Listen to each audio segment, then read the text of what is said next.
이 집에 발도 들이지 마라. 가난뱅이 사위는 필요 없어. 엄마, 제발 그만하세요. 눈물을 삼킨다.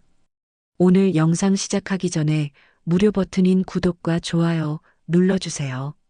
서울 외곽 변두리에 자리한 낡은 단독주택. 빨간 벽돌집은 곳곳이 금이 가고 페인트가 벗겨진 채 세월의 무게를 견디고 있었습니다. 마당 한편 오래된 감나무 아래로는 시들어가는 코스모스가 바람에 흔들리고 있었고, 집 안으로 들어서면 오래된 나무 바닥이 삐걱거리는 소리와 함께 시간이 멈춘 듯한 고요함이 느껴졌습니다. 이 집의 주인 정옥은 72살 회색 머리를 단정히 빗어 넘긴 채 언제나 말끔한 한복 차림을 고수하며 살아갑니다. 한때 이 동네에서 손꼽히던 집안의 자부심을 여전히 간직하고 있지만 그 뒤로는 깊은 외로움과 완고한 고집이 숨어 있었습니다. 남편을 일찍 여인 후 혼자 딸을 키워온 세월이 정옥을 더욱 단단하게 만들었습니다. 지영아, 아침상 차려놨으니 어서 나와서 먹어라. 부엌에서 딸을 부르는 정옥의 목소리에는 걱정이 섞여 있었습니다. 미역국과 생선구이, 정갈하게 담아낸 반찬들로 소박하지만 정성스러운 아침상을 차렸지만 딸의 반응은 시큰둥했습니다. 네, 엄마. 금방 나갈게요. 40대 중반의 딸 지영은 요즘 더욱 야위어 보였습니다. 남편 없이 혼자 아들을 키우는 무게가 고스란히 어깨 위에 얹혀 있었기 때문입니다. 작은 화장대 앞에 앉은 지영은 거울 속 자신의 모습을 바라보며 립스틱을 들었다가 다시 내려놓았습니다. 눈가에 깊게 패인 주름과 기력 없는 표정이 너무나 초라해 보였습니다. 무엇보다 마음속 깊은 곳에서 올라오는 그리움이 얼굴에 그대로 드러나 있었습니다. 당신이 없으니 정말 힘들어.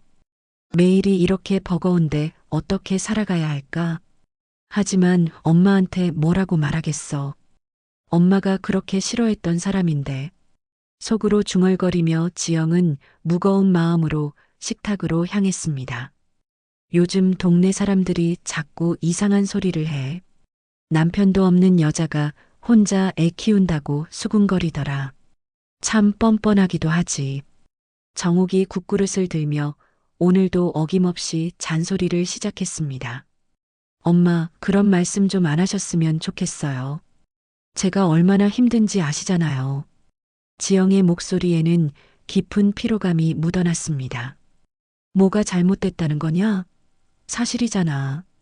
그 가난뱅이 준호만 안 쫓아냈어도 이런 소리 안 들었을 텐데. 내가 왜 그런 남자를 사위로 받아들였는지 모르겠다. 정옥의 목소리에는 여전히 원망과 후회가 가득했습니다. 지영은 참았던 말이 목 끝까지 차올랐지만 꾹 눌러 삼켰습니다. 어머니와의 다툼은 더 이상 무의미했습니다. 준호는 이미 이 집을 떠난 지 3년이나 되었고 그동안 연락 한 번 없었습니다. 이 나이에 손자 걱정까지 해야 하다니. 그의 아빠가 있었으면 이런 고생은 안 했을 텐데. 아이 학용품 사는 것도 옷 사는 것도 다 우리가 해야 하고. 엄마, 그만 좀 해요. 매일 같은 얘기만 하시면 저도 미칠 것 같아요. 지영이 젓가락을 탁 내려놓으며 소리쳤습니다. 하지만 정옥은 딸의 절규를 무시하고 계속 말을 이어갔습니다. 힘들긴 뭐가 힘들어.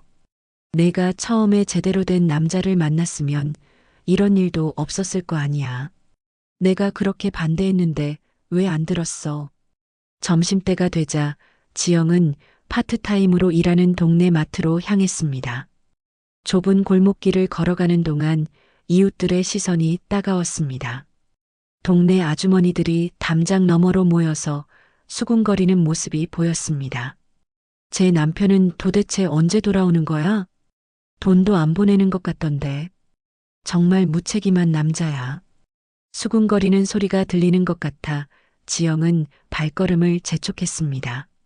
마트에 도착한 지영은 계산대에 앉아서 억지로 미소를 지으며 손님들을 응대하기 시작했습니다.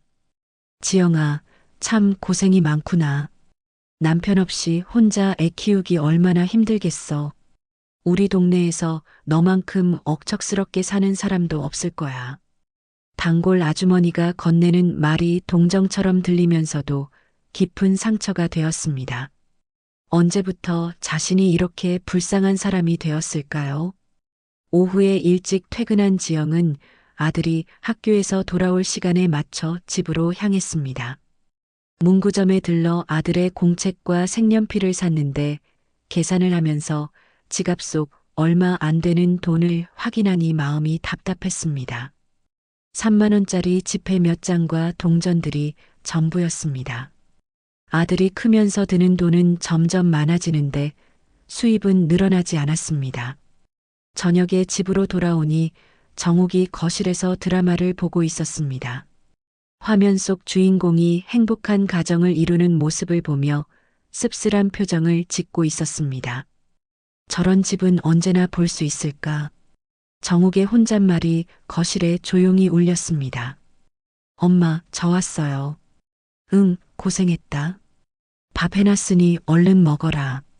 어머니의 말은 여전히 무뚝뚝했지만 지영은 그 속에 담긴 걱정과 미안함을 느낄 수 있었습니다.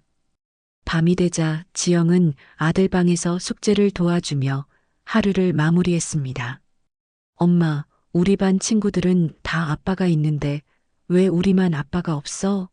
민수 아빠는 어제 게임기도 사주고 놀이공원도 데려갔대. 초등학교 3학년 아들의 질문에 지영의 가슴이 찢어질 듯 아팠습니다. 아빠는 멀리 일하러 가셨단다.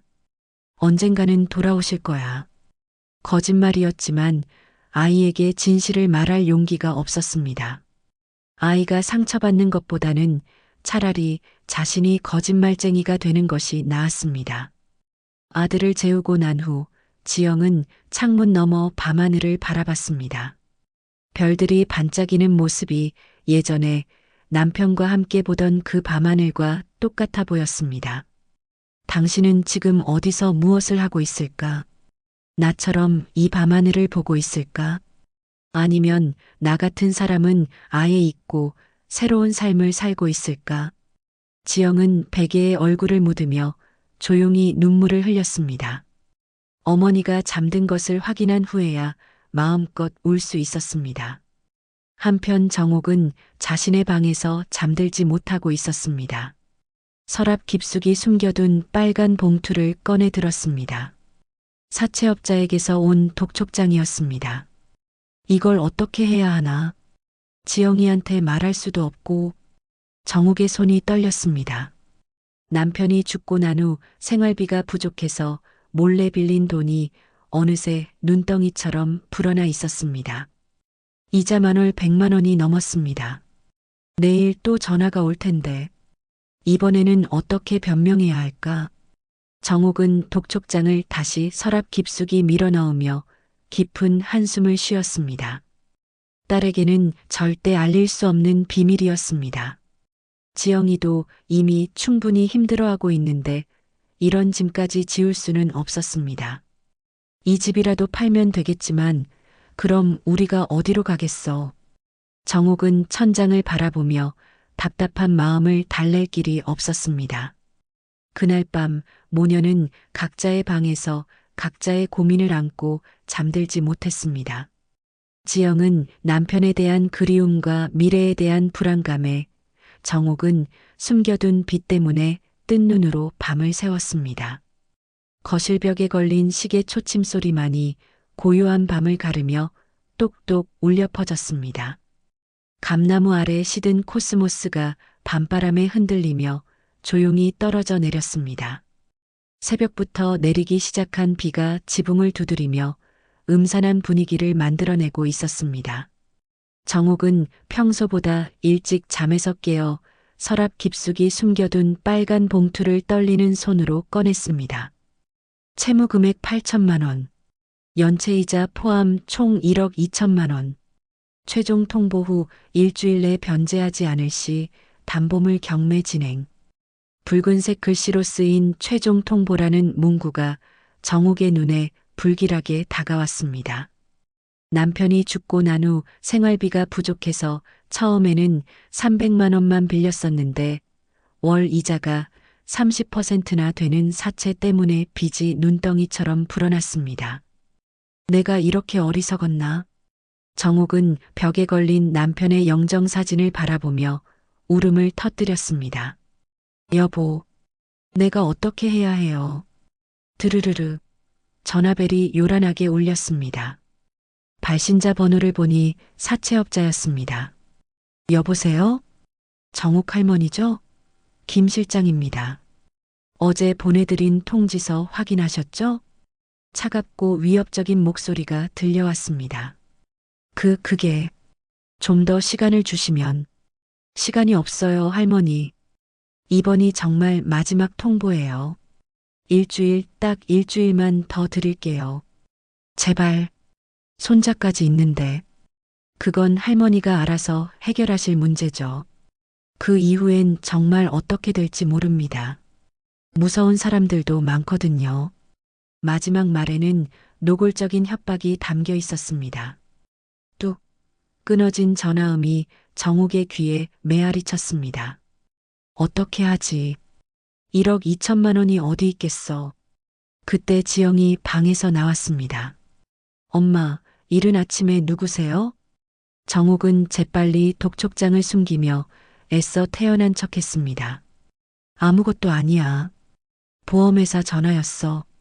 하지만 지영은 어머니의 떨리는 목소리와 창백한 얼굴을 놓치지 않았습니다. 엄마, 괜찮으세요? 얼굴색이 너무 안 좋아 보여요. 괜찮다고 했잖아. 너나 어서 일하러 가. 정옥은 부엌으로 향했지만 손이 계속 떨려서 물컵을 떨어뜨릴 뻔했습니다. 점심때 지영은 어머니가 걱정되어 집에 들렀습니다. 정옥이 마당에서 빨래를 널고 있었지만 평소와 달리 동작이 굼뜨고 자꾸 한숨을 쉬고 있었습니다. 엄마, 제가 왔어요. 왜 이 시간에 왔어? 지영이 주워주려고 몸을 숙이는 순간 정옥의 치마 주머니에서 빨간 봉투가 떨어졌습니다. 그건 만지지 마. 정옥이 황급히 낚아챘습니다. 엄마, 그게 뭐예요? 아무것도 아니야. 하지만 지영은 포기하지 않았습니다. 엄마, 솔직히 말해주세요. 무슨 일이 있는 거예요? 정옥은 더 이상 버틸 수 없었습니다. 빚이 있어. 많이 있어. 얼마나요? 1억 2천만 원. 지영은 그 자리에서 주저앉을 뻔했습니다. 1억 2천만 원이요? 어떻게 된 일이에요?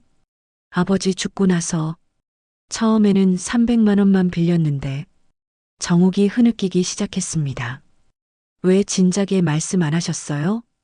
너도 힘든데 어떻게 말하겠니?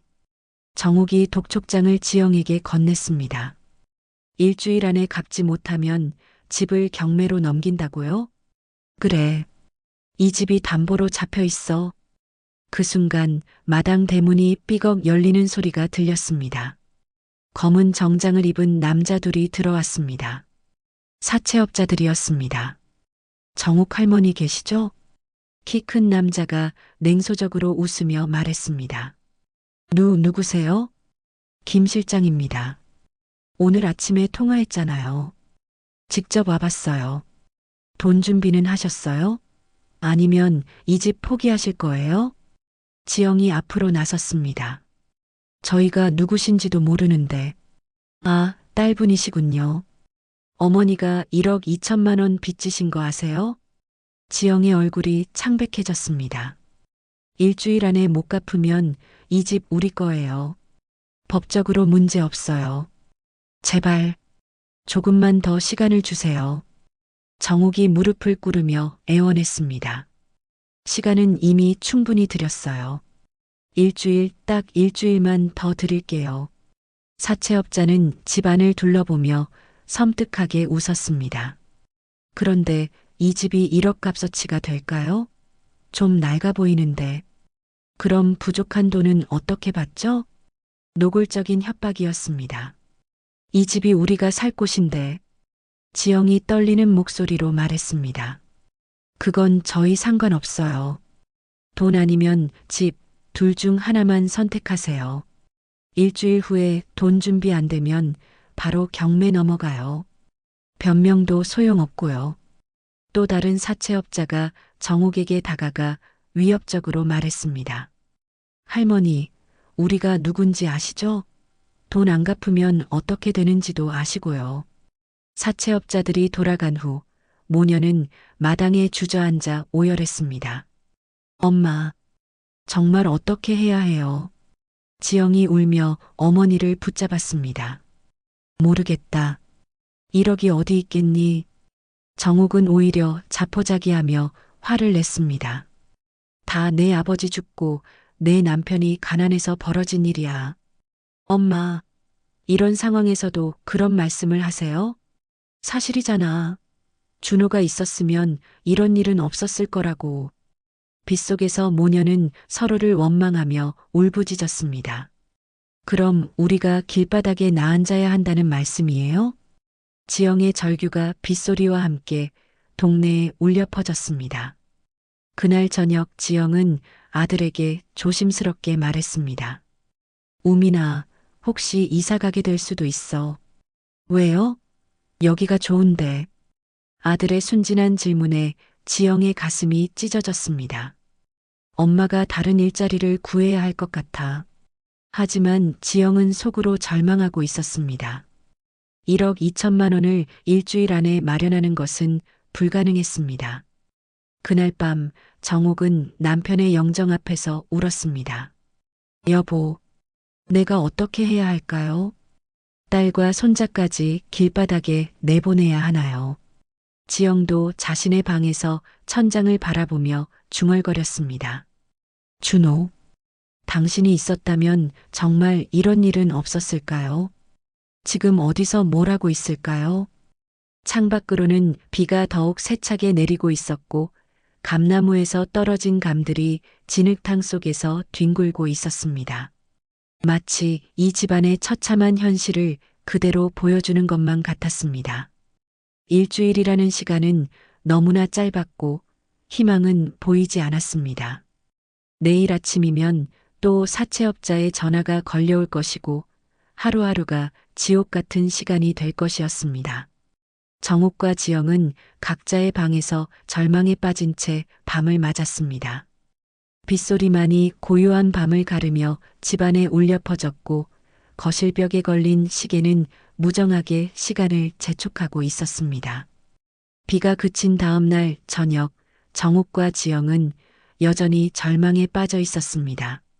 하루 종일 해결책을 찾으려 노력했지만 1억 2천만 원이라는 거액 앞에서는 무력할 뿐이었습니다.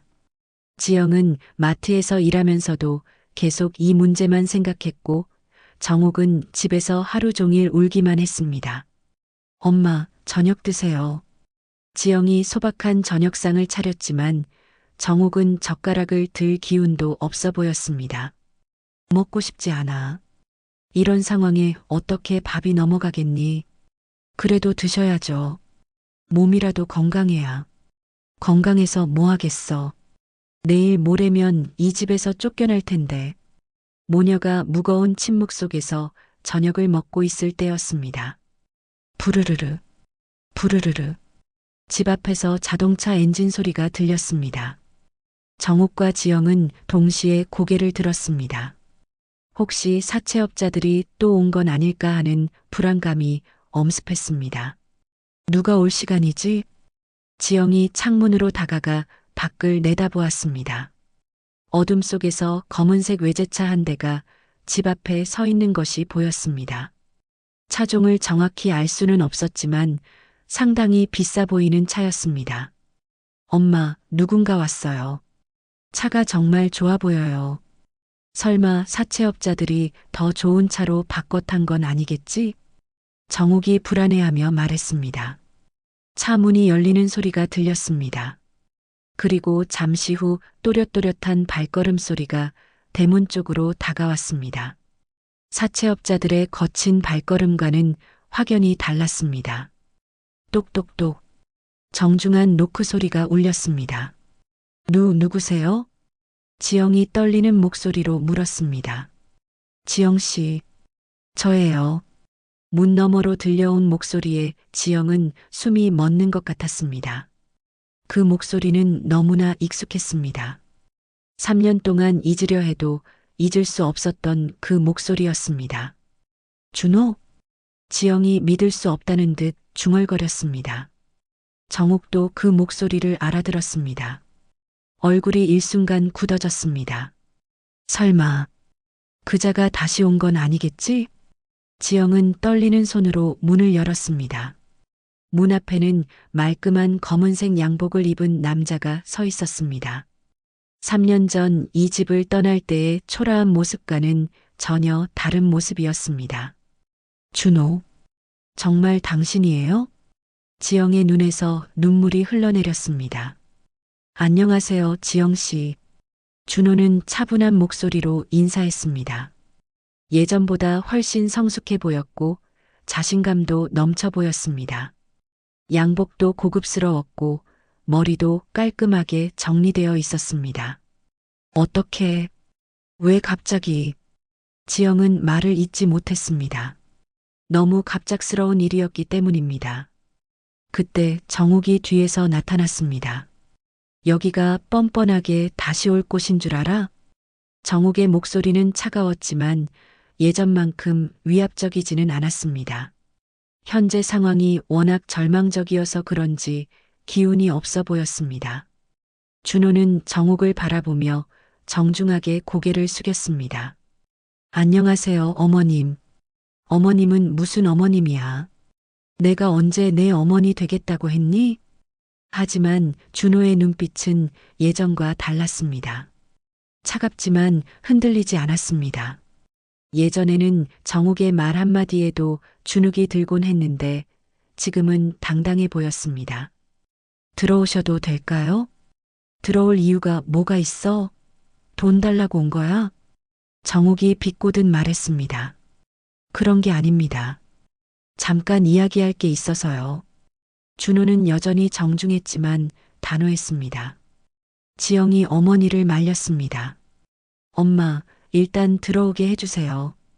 밖에서 이야기할 일은 아니잖아요. 결국 준호는 집 안으로 들어왔습니다. 거실에 앉은 준호를 바라보는 정욱의 눈빛에는 복잡한 감정이 섞여 있었습니다. 그래서 왜 온 거야? 설마 지영이랑 다시 살자고 온 건 아니겠지? 어머님, 일단 제 이야기를 들어보세요. 준호가 차분하게 말했습니다. 들을 이야기가 뭐가 있어? 3년 동안 연락 한 번 없던 주제에. 지영이 눈물을 훔치며 말했습니다. 당신, 왜 이제야 나타난 거예요? 저와 우민이가 얼마나 힘들었는지 알아요? 준호의 표정이 잠시 흔들렸습니다. 미안해요, 지영 씨. 정말 미안해요. 미안하다고 해서 해결될 일이에요? 3년 동안 양육비 한 푼도 안 보내고. 그때 정욱이 소리를 질렀습니다. 이 가난뱅이가 뭘 할 수 있겠어. 양육비는 무슨 양육비야? 자기 먹고 살기도 힘들 텐데. 하지만 그 순간 집 앞에서 또 다른 차 소리가 들렸습니다. 그리고 정중한 목소리가 들려왔습니다. 실례합니다. 준호 부장님 계신가요? 모두가 깜짝 놀라 창문으로 달려갔습니다. 밖에는 은행 직원으로 보이는 남자가 서 있었습니다. 그의 손에는 서류 가방이 들려 있었고 정장 차림이 말끔했습니다. 부장님? 지영과 정욱이 동시에 준호를 바라봤습니다. 준호가 일어나 문을 열었습니다. 김지점장님, 여기까지 와주셔서 감사합니다. 아닙니다, 부장님. 직접 오신다고 하셔서 제가 따라온 겁니다. 김지점장이라고 불린 남자가 준호에게 깍듯하게 인사했습니다. 정욱은 순간 얼어붙었습니다. 부장이라고?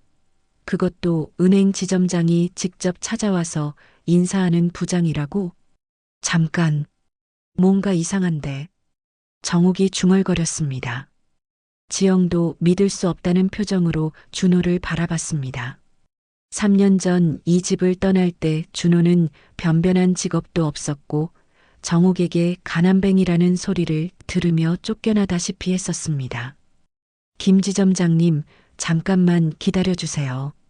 가족들과 이야기할 게 있어서요. 네, 부장님. 차에서 기다리고 있겠습니다. 김지점장이 정중하게 인사하고 돌아갔습니다. 준호가 다시 거실로 돌아왔습니다. 정옥과 지영의 시선이 그에게 집중되었습니다. 준호, 지금 상황이 어떻게 된 거예요? 지영이 떨리는 목소리로 물었습니다. 말씀드리고 싶었는데 상황이 복잡했어요. 준호가 깊은 숨을 쉬었습니다. 저는 지금 외국계 투자회사 한국지사에서 부장으로 일하고 있습니다. 정옥의 입이 떡 벌어졌습니다. 뭐라고? 3년 전 이 집을 떠난 후에 많은 일이 있었어요. 어머님께서 저를 그렇게 무시하시고 쫓아내실 때는 정말 화가 났었어요. 하지만 그것이 오히려 저에게는 동기가 되었습니다. 준호의 목소리에는 과거의 아픔이 배어 있었습니다. 그래서 정말 성공해보자고 마음먹었어요. 밤낮 없이 공부하고 일했습니다. 그리고 운이 좋았죠. 지영은 아직도 믿기지 않는다는 표정이었습니다. 그럼 왜 연락 안 했어요? 왜 저희를 그냥 놔뒀어요? 연락하고 싶었어요. 하지만 어머님께서 다시는 얼굴 보지 말라고 하셨잖아요. 그리고 확실해지기 전까지는 돌아올 수 없다고 생각했어요. 그때 정욱이 벌떡 일어났습니다. 거짓말하지 마. 내가 무슨 부장이야? 사기치려고 온 거지. 하지만 밖에서 김지점장이 다시 문을 두드렸습니다. 부장님, 죄송한데 급한 전화가 와서요. 준호가 나가서 전화를 받는 동안 정욱과 지영은 서로를 바라보며 혼란스러워했습니다. 엄마, 혹시 정말일까요? 말도 안 돼. 그 가난뱅이가 어떻게. 하지만 두 사람 모두 마음 한편으로는 희망을 품기 시작했습니다. 만약 정말이라면, 만약 준호가 정말 성공했다면, 준호가 전화를 마치고 돌아왔을 때 정욱과 지영은 여전히 믿기지 않는다는 표정으로 그를 바라보고 있었습니다. 거실에는 어색한 침묵이 흘렀습니다. 그래서 진짜 부장이라는 거야? 정욱이 의심스러운 눈빛으로 물었습니다. 네, 어머님. 정확히는 아시아퍼시픽 투자회사 한국지사 부장입니다. 준호가 차분하게 대답했습니다. 말도 안 돼. 3년 전에는 일자리도 제대로 없던 주제에. 정욱이 고개를 저었습니다. 지영은 눈물을 훔치며 준호를 바라봤습니다. 당신, 정말 그렇다면 왜 연락도 안 하고 그냥 사라진 거예요? 저와 우민이가 얼마나 힘들었는지 알아요? 지영 씨, 준호의 목소리에 미안함이 묻어났습니다. 저도 많이 힘들었어요. 하지만 어머님께서 저를 그렇게 무시하고 내쫓으시는데 빈손으로 다시 올 수는 없었어요. 정욱이 버럭 소리쳤습니다. 그럼 뭐, 내 탓이라는 거야? 내가 무능해서 벌어진 일인데? 어머님, 그때는 어머님이 옳았을지도 모릅니다. 저는 정말 무능했었으니까요. 준호가 담담하게 말했습니다. 하지만 지금은 다릅니다. 그때 지영이 준호에게 다가갔습니다. 당신이 성공했다는 게 정말이라면 왜 이제야 나타난 거예요? 우민이는 아빠를 얼마나 그리워했는지 알아요? 우민이. 준호의 표정이 아련해졌습니다. 우민이는 어디 있어요? 학원에 갔어요. 곧 돌아올 거예요. 지영의 목소리가 떨렸습니다. 정욱은 여전히 의심의 눈초리를 거두지 않았습니다. 아직도 믿기지 않아. 내가 정말 부장이라는 증거를 보여봐. 준호가 주머니에서 명함을 꺼내 정욱에게 건넸습니다. 정욱은 돋보기를 쓰고 명함을 자세히 들여다봤습니다. 아시아퍼시픽 인베스트먼트 이사부장 김준호. 정욱의 목소리가 점점 작아졌습니다. 이런 건 얼마든지 위조할 수 있어. 하지만 정욱의 목소리에는 확신이 없었습니다. 그때 밖에서 아이 목소리가 들렸습니다. 엄마, 저 왔어요. 우민이가 학원에서 돌아온 것이었습니다. 현관문이 열리면서 초등학교 3학년인 우민이가 집 안으로 들어왔습니다. 엄마, 이 차는 누구? 우민이가 거실에 앉아있는 준호를 보고 멈춰 섰습니다. 아이의 눈이 커졌습니다. 아빠. 준호의 눈에서 눈물이 흘러내렸습니다. 우민아. 준호가 일어나 아들에게 다가갔습니다. 우민이는 잠시 망설이더니 준호의 품에 안겼습니다. 아빠, 정말 아빠예요? 왜 이제야 왔어요? 미안해, 우민아. 아빠가 정말 미안해. 준호가 아들을 꼭 안으며 말했습니다. 지영은 그 모습을 보며 울음을 터뜨렸습니다. 그동안 얼마나 이 순간을 그리워했는지 모릅니다. 정옥도 복잡한 표정으로 부자의 상봉을 바라봤습니다. 아빠, 이 차 아빠 거예요? 정말 멋있어요. 우민이가 신나게 말했습니다. 응, 아빠 차야. 와, 아빠가 부자가 된 거예요? 아이의 순진한 질문에 어른들은 모두 말을 잃었습니다. 정옥이 냉정하게 말했습니다. 우민아, 아빠한테 너무 기대하지 마라. 또 언제 사라질지 모르니까. 어머님. 지영이 어머니를 제지했습니다. 준호는 우민이를 무릎에 앉히고 정옥을 바라봤습니다. 어머님, 제가 다시는 이 가족을 버리지 않겠습니다. 말로는 누구나 할 수 있어. 내가 정말 성공했다는 걸 어떻게 믿어? 그때 준호의 휴대폰이 울렸습니다. 준호가 전화를 받았습니다. 네, 김 부장입니다. 네, 계약서 검토 끝났습니다. 네, 내일 아침 첫 비행기로 홍콩 출장 가겠습니다. 전화를 끄는 준호를 보며 정옥의 표정이 조금씩 변했습니다. 홍콩 출장? 네, 내일 아침에 가야 해요. 중요한 계약이 있어서요. 준호가 설명했습니다. 지영이 불안해했습니다. 그럼 또 떠나는 거예요? 이틀 만에 돌아올 거예요. 이제는 정말 달라요, 지영 씨. 그때 정옥이 갑자기 울음을 터뜨렸습니다. 그럼 정말 성공한 거야? 모든 이들이 정옥을 바라봤습니다. 네, 어머님. 그럼 우리를 도와줄 수 있는 거야? 정옥의 목소리가 절망적으로 들렸습니다. 무슨 일이신가요? 준호가 진지하게 물었습니다. 지영이 정옥을 바라봤습니다. 정옥은 고개를 끄덕였습니다. 사실 저희가 큰 문제에 처해 있어요. 지영이 떨리는 목소리로 말하기 시작했습니다. 어머니가 빚을 지셨는데 1억 2천만 원이에요. 준호의 표정이 굳어졌습니다. 1억 2천만 원이요? 네. 그리고 일주일 안에 갚지 못하면 이 집이 경매로 넘어가요. 지영이 독촉장을 준호에게 보여줬습니다. 준호는 독촉장을 자세히 읽어봤습니다. 사채업자군요. 네. 제가 너무 어리석었어요. 정옥이 고개를 숙였습니다. 준호는 잠시 생각에 잠겼습니다. 그리고 조용히 말했습니다. 일주일이라 시간이 촉박하네요. 지영의 얼굴이 창백해졌습니다. 혹시 도와줄 수 없는 건가요? 아니에요. 도와드릴 수 있어요. 준호의 대답에 정옥과 지영이 동시에 고개를 들었습니다. 정말요? 네, 하지만 준호가 정옥을 바라봤습니다. 어머님께서 지금까지 저를 어떻게 대하셨는지 기억하시죠? 정옥의 얼굴이 빨갛게 달아올랐습니다. 그때는 가난뱅이라고 하셨죠. 딸한테 어울리지 않는다고 하셨고요. 준호의 목소리는 차갑지도 따뜻하지도 않았습니다. 지금은 달라요.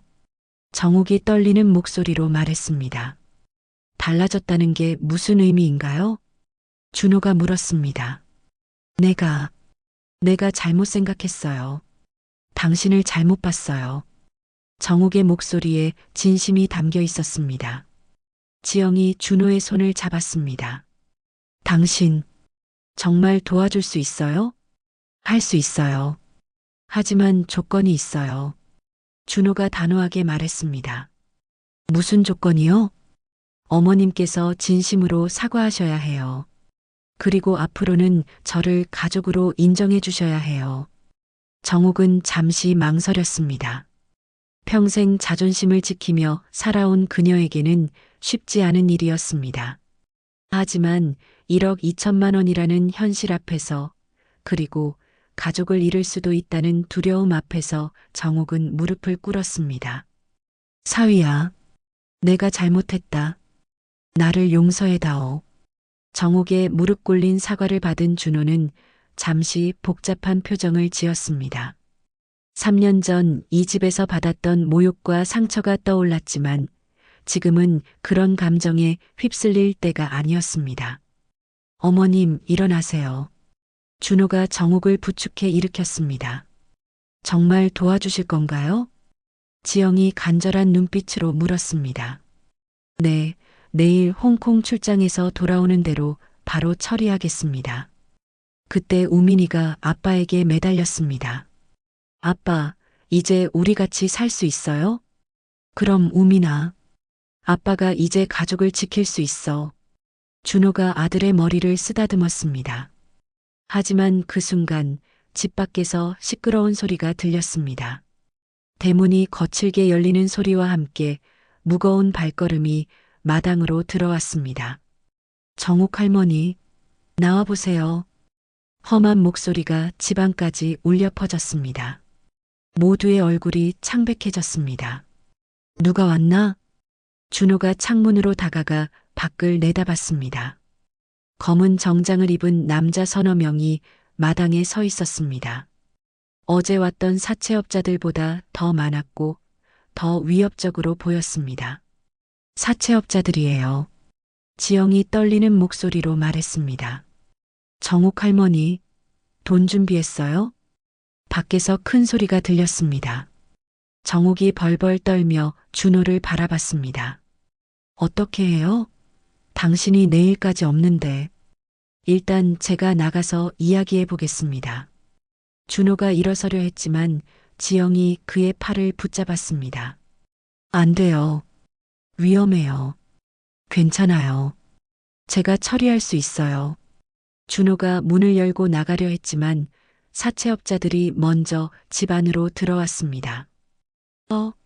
여기 누가 또 있네? 김 실장이라는 남자가 준호를 보며 의아해했습니다. 안녕하세요. 준호가 정중하게 인사했습니다. 누구세요? 가족이에요? 네, 사위입니다. 아, 그 도망간 사위. 돈 가져왔어요? 김 실장이 비웃으며 말했습니다. 내일까지 시간을 주시면. 내일? 할머니, 우리가 어제 뭐라고 했나요? 오늘이 마지막이라고 했잖아요. 정욱이 놀라며 소리쳤습니다. 어제는 일주일이라고 하셨잖아요. 상황이 바뀌었어요. 우리 사장님이 급하게 돈이 필요하대요. 김 실장의 말에 다른 사채업자들이 웃었습니다. 그럼 오늘 당장 돈을 내놓으세요. 아니면 이 집 열쇠 내놓고 나가시든지. 제발 하루만 더 주세요.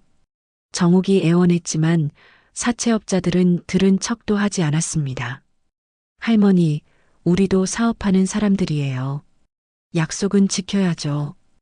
그때 준호가 앞으로 나섰습니다. 제가 책임지고 내일까지 돈을 준비하겠습니다. 당신이 뭔데? 1억 2천만 원이 어디 굴러다니는 돌멩이인 줄 알아요? 사채업자 중 한 명이 준호를 위아래로 훑어봤습니다. 양복은 좀 괜찮게 입었네. 그런데 돈은 있어요? 있습니다. 준호가 단호하게 대답했습니다. 증명해 보세요. 김 실장이 비웃으며 말했습니다.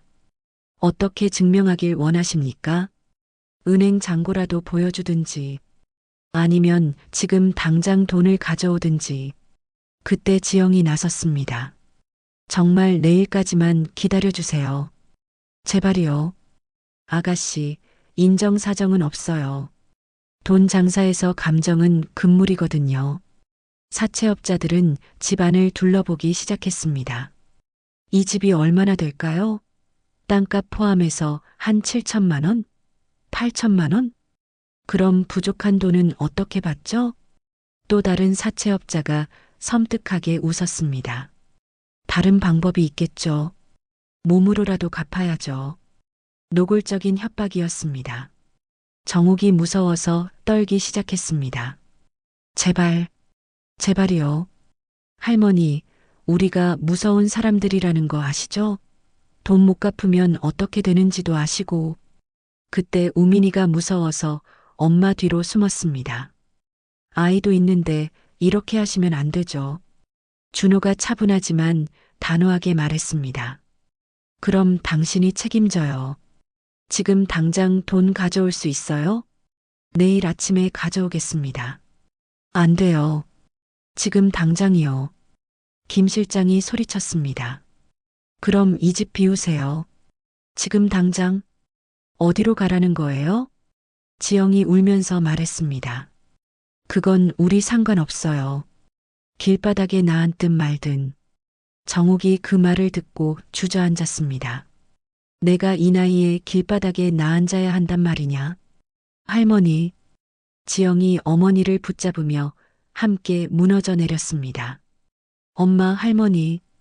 우민이도 울기 시작했습니다.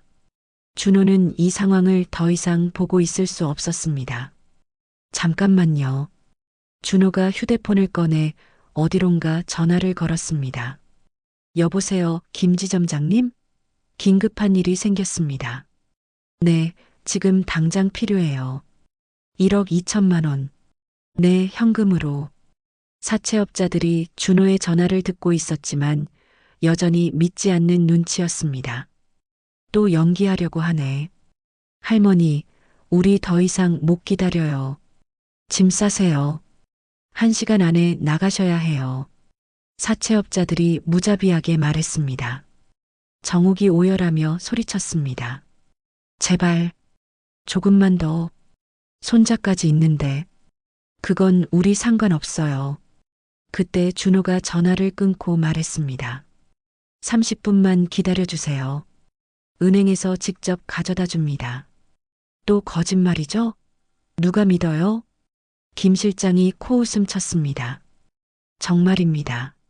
30분만 기다려보세요. 안 돼요. 더 이상은 못 기다려요. 사채업자들은 준호의 말을 믿지 않았습니다. 할머니, 짐 싸세요. 안 그러면 우리가 밖으로 내던질 거예요. 정욱과 지영이 절망에 빠져 울고 있을 때 집 밖에서 차 소리가 들렸습니다. 누가 또 왔나? 사채업자들이 창문으로 다가갔습니다. 밖에는 은행 로고가 붙은 차량이 서 있었고 정장을 입은 남자가 큰 가방을 들고 내렸습니다. 실례합니다. 김준호 부장님 계신가요? 밖에서 정중한 목소리가 들렸습니다. 사채업자들의 표정이 굳어지기 시작했습니다. 부장님, 요청하신 현금 가져왔습니다. 은행 직원이 집 안으로 들어오며 큰 가방을 내려놓았습니다. 1억 2천만 원 확인해 보시겠습니까? 가방이 열리자 빼곡히 들어찬 돈 뭉치가 보였습니다. 사채업자들은 할 말을 잃었습니다. 정욱과 지영도 믿을 수 없다는 표정으로 그 돈을 바라봤습니다. 이게 정말인가요? 정욱이 떨리는 목소리로 물었습니다. 준호가 사채업자들을 바라보며 차갑게 말했습니다. 이제 만족하시겠습니까?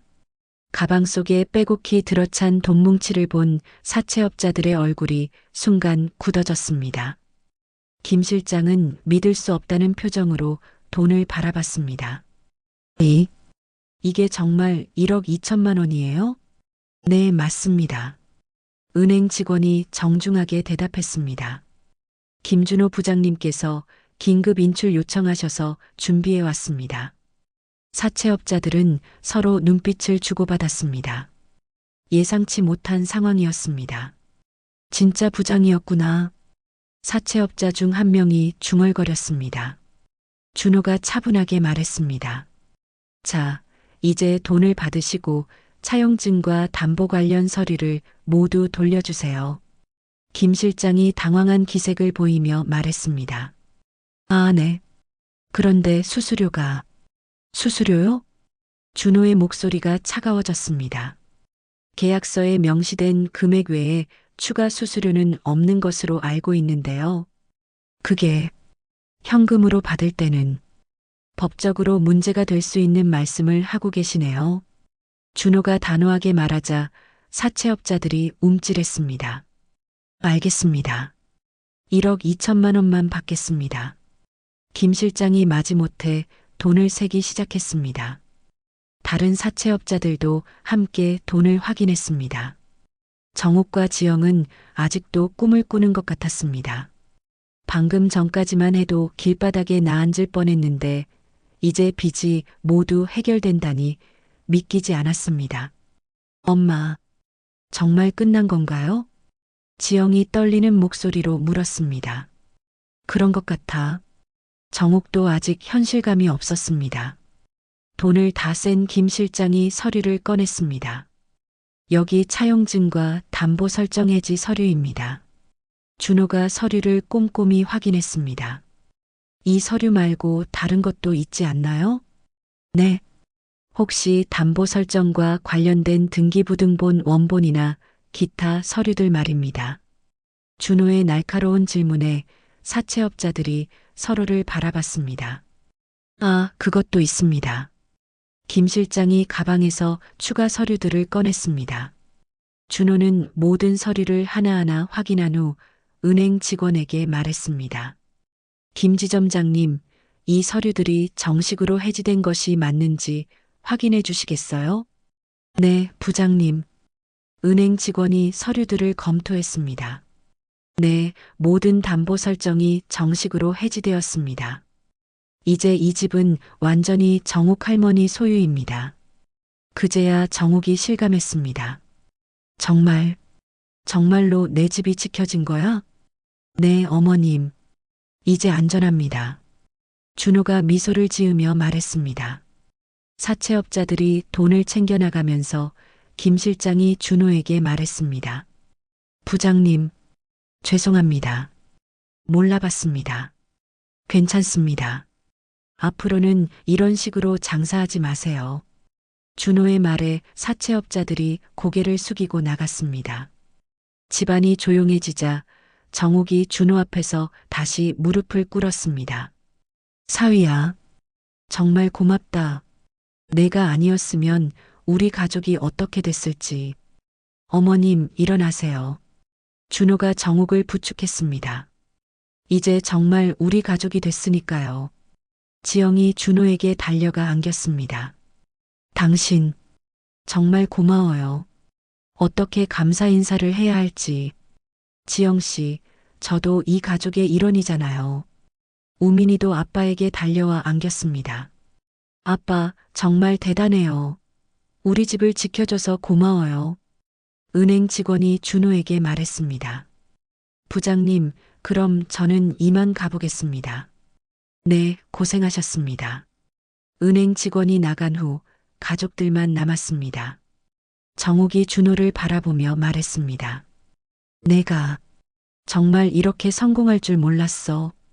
내가 너무 어리석었구나. 어머님, 과거 일은 이제 잊어버려요. 아니야. 내가 잘못 생각했어. 사람을 겉모습으로만 판단했어. 정옥의 목소리에 진심 어린 반성이 담겨 있었습니다. 지영이 준호의 손을 잡으며 물었습니다.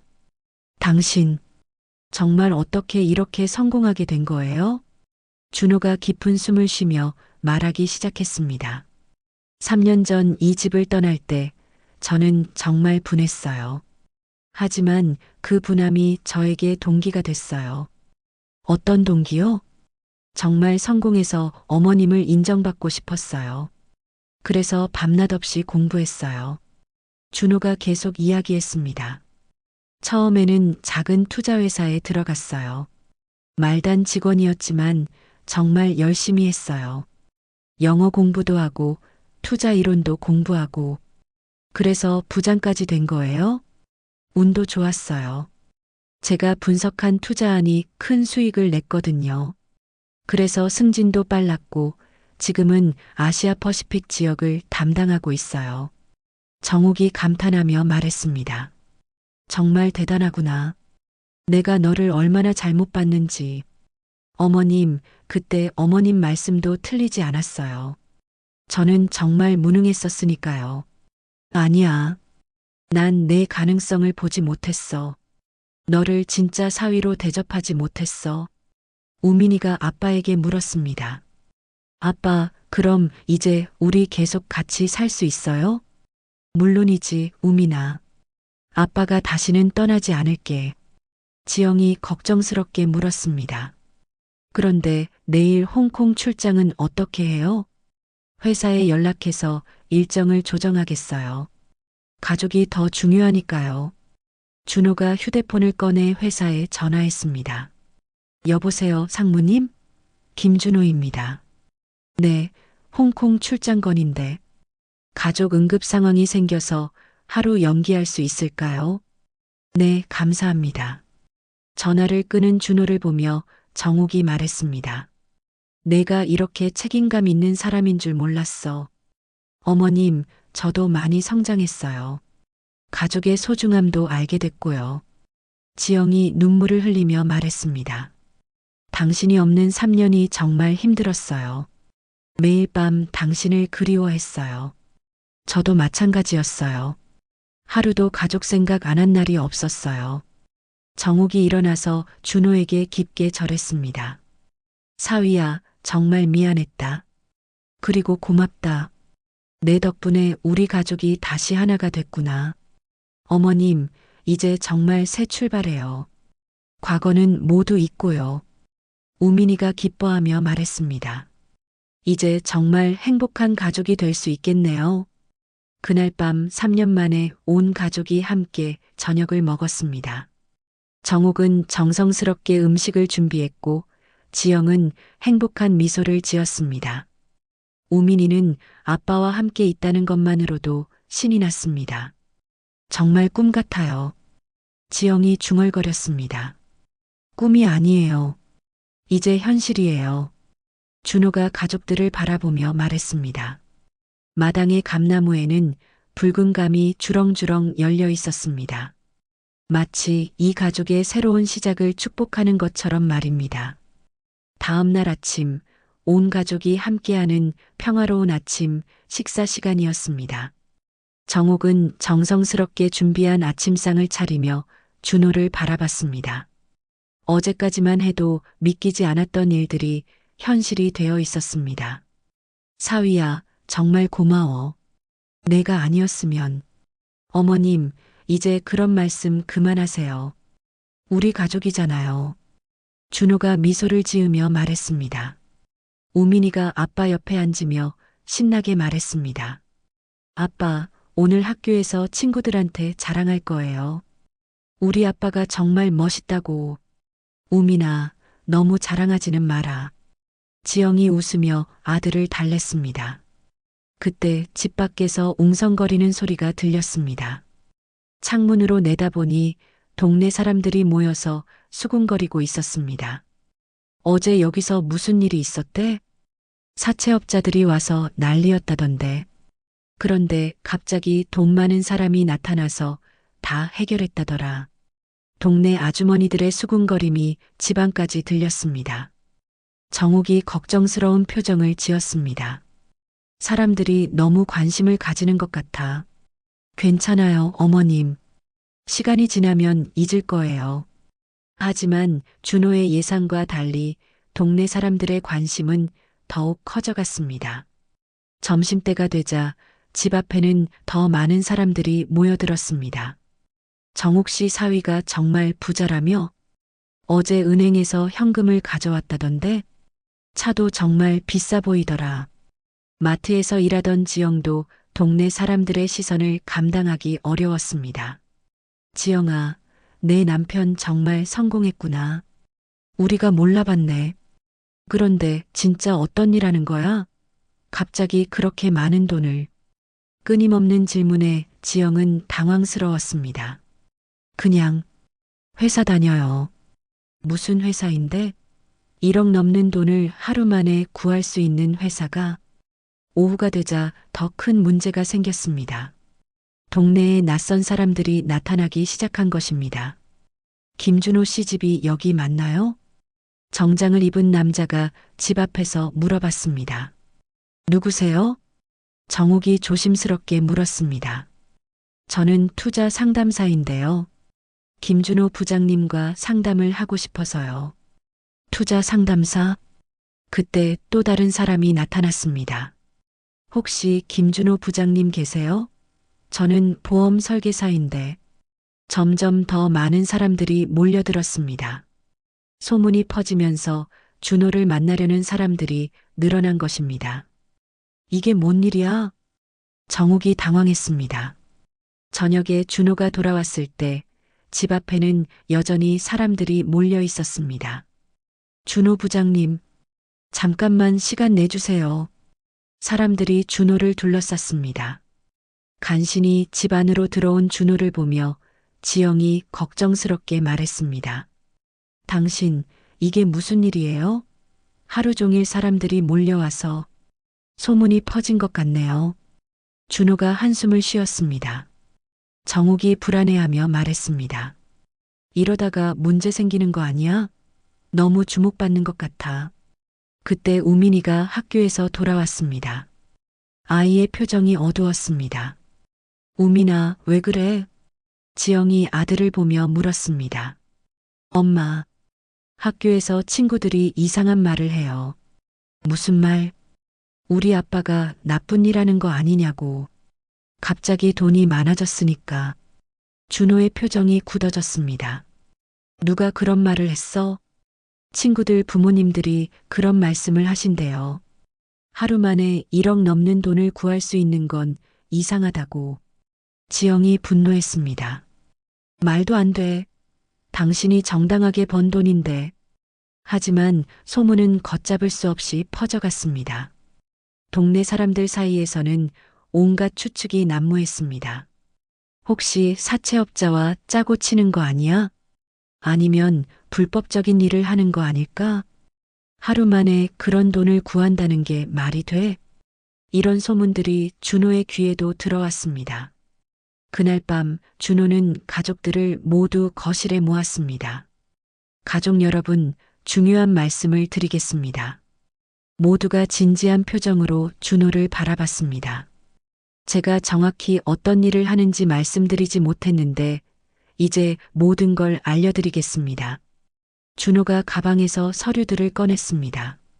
저는 아시아퍼시픽 인베스트먼트 코리아의 이사부장입니다. 준호가 명함과 함께 회사 소개 자료를 보여줬습니다. 이 회사는 미국 본사를 둔 글로벌 투자 회사입니다. 제가 아시아 태평양 지역의 투자를 담당하고 있어요. 정욱이 놀라며 물었습니다. 그럼 정말 큰 회사구나? 네, 세계적인 투자 회사입니다. 제가 관리하는 자산만 해도 수천억 원이 넘어요. 지영이 믿을 수 없다는 표정으로 말했습니다. 당신이 그렇게 큰 일을 하고 있었다니.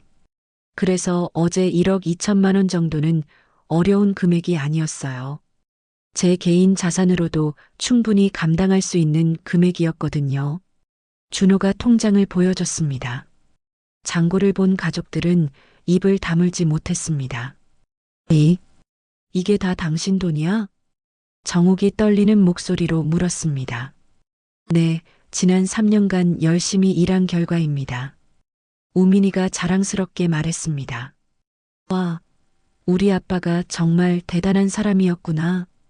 그런데 왜 진작에 말하지 않았어요? 지영이 물었습니다. 확실해질 때까지 기다리고 싶었어요. 그리고 어머님께서 정말로 저를 인정해 주실 때까지요. 정욱이 고개를 숙였습니다. 내가 정말 어리석었구나. 이런 훌륭한 사위를 못 알아봤어. 어머님, 이제는 정말 과거 일은 잊어버려요. 그때 집 밖에서 또 소란이 일었습니다. 기자입니다. 김준호 부장님과 인터뷰를 하고 싶은데요. 방송국에서 나왔습니다. 이제는 언론까지 몰려든 것이었습니다. 준호가 한숨을 쉬었습니다. 이렇게 주목받을 줄은 몰랐네요. 어떻게 해요? 지영이 걱정스럽게 물었습니다. 괜찮아요. 이제 모든 걸 공개하겠습니다. 더 이상 숨길 이유가 없으니까요. 준호가 일어나 문을 열었습니다. 안녕하세요. 저는 김준호입니다. 기자들이 몰려들었습니다. 부장님, 어떻게 하루 만에 그런 거액을 마련하실 수 있었나요? 제가 다니는 회사와 제 개인 자산으로 충분히 가능한 일이었습니다. 어떤 회사에 다니시나요? 아시아 퍼시픽 인베스트먼트 코리아입니다. 저는 이사 부장직을 맡고 있어요. 기자들이 놀랐습니다. 그 유명한 글로벌 투자 회사 말씀이신가요? 네, 맞습니다. 이제 모든 진실이 밝혀졌습니다. 준호는 더 이상 숨길 것이 없었습니다. 언론 인터뷰가 끝난 후 동네는 완전히 달라진 분위기였습니다. 사람들은 더 이상 의심의 눈초리로 준호를 바라보지 않았습니다. 오히려 존경과 부러움의 시선으로 바뀌었습니다. 정말 대단한 분이셨구나. 우리가 몰라봤네. 동네 아주머니들이 정옥에게 다가와 말했습니다. 정옥 씨, 정말 좋은 사위 두셨네요. 처음부터 알아보셨나 봐요? 정옥은 부끄러워하며 고개를 숙였습니다. 아니에요. 저도 몰라봤어요. 정말 어리석었죠. 며칠 후 준호는 회사에서 중요한 회의를 마치고 집으로 돌아왔습니다. 손에는 큰 봉투를 들고 있었고 얼굴에는 특별한 미소가 번져 있었습니다. 가족 여러분, 중요한 발표가 있습니다. 거실에 모인 가족들을 보며 준호가 말했습니다. 뭔데 당신? 표정이 심상치 않네요. 지영이 호기심 어린 눈빛으로 물었습니다. 제가 담당한 아시아 투자 프로젝트가 대성공을 거뒀습니다. 투자 수익률이 예상보다 300%나 높게 나왔어요. 준호가 봉투를 열어 보였습니다. 안에는 수표가 들어 있었습니다. 회사에서 특별 성과급으로 5억 원을 주었어요. 5억 원이요? 가족들이 모두 입을 다물지 못했습니다. 지영은 의자에 주저앉을 뻔했고 정옥은 가슴을 짚으며 깊은 숨을 쉬었습니다. 정말 5억 원이에요? 우민이가 신기해하며 물었습니다. 그럼 우민아, 그래서 우리 가족을 위한 특별한 계획이 있어요. 준호가 미소를 지으며 계속 말했습니다. 먼저 이 집을 완전히 리모델링 하겠습니다. 하지만 어머님과 아버님의 추억이 담긴 이 집의 정취는 그대로 살리면서요. 리모델링이라니 돈이 너무 많이 들 텐데. 정옥이 걱정스럽게 말했습니다. 어머님 괜찮아요. 가족의 행복보다 중요한 게 어디 있겠어요? 마당도 예쁘게 꾸미고 우민이를 위한 놀이 공간도 만들겠어요. 감나무는 그대로 두고 그 주변으로 아름다운 정원을 만들 거예요. 와, 정말요, 아빠? 우리 집에 놀이터가 생기는 거예요? 우민이가 기뻐하며 소리쳤습니다. 그럼 우민아, 내가 친구들과 마음껏 놀 수 있는 공간을 만들어줄게. 그때 준호가 지영을 바라봤습니다. 지영 씨, 이제 마트에서 일하지 않아도 됩니다. 정말요? 지영의 목소리가 떨렸습니다. 네, 대신 하고 싶은 일이 있으면 뭐든지 지원해 드릴게요. 요리를 배우고 싶으시다면 최고의 요리 학교에 보내드릴게요. 지영의 눈에서 눈물이 흘러내렸습니다. 오랫동안 포기했던 꿈들이 다시 가능해진다는 생각에 가슴이 벅찼습니다. 당신, 정말 꿈 같아요. 꿈이 아니에요, 지영 씨. 이제 우리의 새로운 현실이에요. 그때 준호가 또 다른 봉투를 정옥에게 건넸습니다. 어머님께도 드리고 싶은 게 있어요. 나한테도? 정옥이 놀라며 봉투를 받았습니다. 어머님 명의로 정기 적금을 넣어드렸어요. 매달 자동으로 들어가서 생활비 걱정 없으시도록 했어요. 이건 너무 과해. 내가 뭘 했다고. 어머님, 제가 그동안 못했던 효도를 이제라도 하게 해주세요. 정옥이 눈물을 흘리며 준호의 손을 잡았습니다. 사위야, 내가 너를 그렇게 못되게 대했는데, 어머님, 그 일로 오히려 제가 더 성장할 수 있었어요. 더 나은 사람이 될 동기를 주셨어요.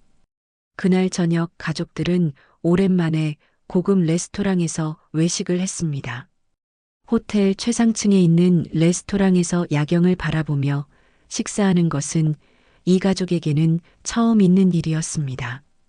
우민아, 뭐 먹고 싶어? 아빠, 여기 음식 이름이 너무 어려워요. 다 외국말 같아요. 가족들이 웃음을 터뜨렸습니다. 그럼 아빠가 맛있는 걸로 주문해 줄게. 식사 도중 지영이 창밖 야경을 바라보며 감회에 젖어 말했습니다. 당신 정말 이 모든 게 꿈이 아닌가 싶어요. 꿈이 아니에요. 우리가 함께 만들어가는 현실이에요. 한 달 후 집 리모델링이 본격적으로 시작되었습니다. 최고의 인테리어 업체에서 와서 작업을 진행했습니다. 낡은 벽지와 바닥재가 모두 최고급 자재로 바뀌었고 현대적이면서도 고급스러운 가전제품들이 들어왔습니다. 와, 정말 궁전 같아요. 지영이 새롭게 바뀐 집을 보며 감탄했습니다. 마당도 완전히 새롭게 단장되었습니다. 감나무는 그대로 두고 그 주변으로 전문 조경사가 설계한 아름다운 정원을 만들었습니다. 우민이를 위한 안전한 놀이터도 한쪽에 설치했습니다. 할머니, 이 집 정말 예뻐졌어요. 친구들이 보면 깜짝 놀랄 것 같아요. 우민이가 새 집을 둘러보며 신나게 말했습니다. 그래, 우민아. 할머니도 이렇게 좋은 집에서 살게 될 줄 몰랐어. 동네 사람들도 변화된 집을 보며 감탄을 금치 못했습니다. 정말 멋있게 바뀌었네요. 드라마에서나 볼 법한 집이에요. 몇 달 후 지영은 오랫동안 꿈꿔왔던 프랑스 요리 전문 학원에 등록했습니다. 당신 덕분에 제 꿈을 이룰 수 있게 됐어요. 지영 씨가 행복하면 저도 행복해요. 우민이는 서울에서 가장 좋다는 사립 초등학교로 전학했습니다. 아빠, 새 학교 정말 좋아요. 수영장도 있고 도서관도 정말 커요. 다행이다. 열심히 공부해라. 어느 따뜻한 저녁 가족들이 새롭게 꾸며진 마당에서 차를 마시고 있었습니다. 감나무에는 올해도 붉은 감이 주렁주렁 열려 있었습니다. 이 감나무 정말 아름답네요. 리모델링 하면서도 이 나무만큼은 꼭 보존하고 싶었어요. 준호가 감나무를 바라보며 말했습니다. 이 나무는 내 아버지가 우민이가 태어났을 때 심은 거야. 우민이가 건강하게 자라라고 말이지. 정옥이 추억에 잠겨 말했습니다. 그렇군요. 그럼 더욱 소중한 나무네요. 이 나무처럼 우리 가족도 뿌리 깊게 든든하게 자라면 좋겠어. 지영이 준호의 손을 잡으며 말했습니다. 당신 정말 고마워요. 당신 덕분에 우리 가족이 다시 행복해졌어요. 저도 고마워요. 이 가족이 있어서 제가 여기까지 올 수 있었어요. 우민이가 감나무 아래에서 뛰어놀며 큰 소리로 말했습니다. 할머니, 엄마, 아빠. 우리 정말 세상에서 가장 행복한 가족이에요. 정옥이 눈물을 훔치며 손자를 바라봤습니다. 그래, 우민아. 이제 우리는 정말 행복한 가족이야. 해가 지고 있었습니다. 마당에 감나무 그림자가 길게 늘어났고 가족들의 웃음소리가 따뜻한 저녁 공기에 울려 퍼졌습니다. 준호는 가족들을 바라보며 조용히 말했습니다. 이제 우리 진짜 가족으로 다시 시작합시다. 감나무 아래에서 네 사람은 서로를 꼭 안았습니다. 잃어버렸던 가족의 인연이 다시 열매를 맺은 순간이었습니다. 그때 정옥이 준호에게 깊게 절하며 말했습니다. 사위야, 정말 미안했다. 그리고 고맙다. 너 같은 사위를 버린 내가 어리석었구나. 어머님, 이제 정말 과거는 잊어버려요. 우리는 이제 진짜 가족이에요. 준호가 정욱을 일으켜 세웠습니다. 지영이 남편을 바라보며 감격했습니다. 당신이 돌아와줘서 정말 고마워요. 이제 우리 영원히 함께해요. 물론이죠. 다시는 떠나지 않을게요. 우민이가 가족들 사이로 뛰어들며 소리쳤습니다. 우리 가족 만세. 모든 갈등이 해결되고 오해가 풀렸습니다. 준호의 진정한 성공과 사랑이 이 가족을 다시 하나로 만들었습니다. 그날 밤 집 전체에는 따뜻한 불빛이 켜져 있었습니다. 오랜만에 완전해진 가족의 행복이 창밖으로 흘러나왔습니다. 마당의 감나무는 여전히 그 자리에 서서 가족들을 지켜보고 있었습니다. 정옥은 창가에서 감나무를 바라보며 혼잣말을 했습니다. 여보, 우리 사위가 이렇게 훌륭한 사람이었어요. 당신도 하늘에서 기뻐하고 계시죠? 바람에 감나무 잎사귀가 살랑살랑 흔들렸습니다. 마치 돌아가신 남편이 대답하는 것 같았습니다. 지영과 준호는 손을 잡고 마당을 거닐었습니다. 정말 기적 같아요. 우리가 만든 기적이에요. 우민이는 새 놀이터에서 신나게 놀고 있었습니다. 아이의 웃음소리가 집안 가득 울려 퍼졌습니다. 이제 이 집에는 다시 웃음이 가득했습니다. 사랑이 가득했습니다. 그리고 희망이 가득했습니다. 버려진 사위는 더 이상 없었습니다. 오직 사랑받는 가족만이 있을 뿐이었습니다. 오늘도 시청해 주셔서 감사합니다. 구독과 좋아요 눌러주시고 다음에도 더 감동적인 이야기로 찾아뵙겠습니다.